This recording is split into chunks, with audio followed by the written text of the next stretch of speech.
So King Arthur kept Excalibur as the chiefest treasure of all of his possessions. For he said to himself, "Such a sword as this is fit for a king above other kings, and a lord above other lords. Now as God has seen fit for to entrust that sword into my keeping in so marvelous a manner as fell about, so must he mean that I am to be his servant for to do unusual things. Wherefore I will treasure this noble weapon, not more for its excellent worth, than because it shall be unto me a sign of those great things that God, in his great mercy, has evidently ordained for me to perform, for to do him service." So King Arthur had made for Excalibur a strong chest of coffer, and very few people ever beheld the sword in its glory, excepting when it shone like a sudden flame in the uproar of battle. For when the time came for King Arthur to defend his realm or his subjects from their enemies, then he would take out the sword and fasten it upon his side.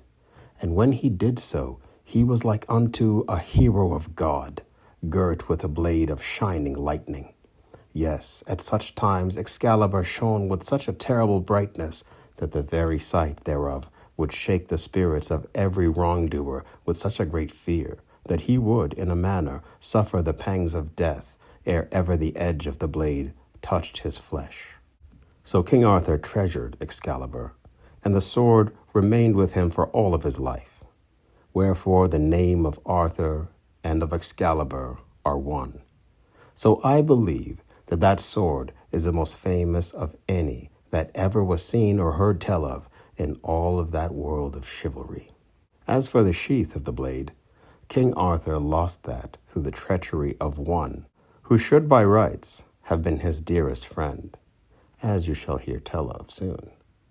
And in the end, the loss of that miraculous sheath brought it about that he suffered a very great deal of pain and sorrow. So endeth the story of the winning of Excalibur. And may God give unto you in your life that you may have his truth to aid you, like a shining sword, for to overcome your enemies. And may he give you faith, for faith containeth truth, as a scabbard containeth its sword. And may that faith heal all your wounds of sorrow, as the sheath of Excalibur healed all the wounds of him who wore that excellent weapon. For with truth and faith girded upon you, you shall be able to fight all your battles, as did that noble hero of old, whom men called King Arthur.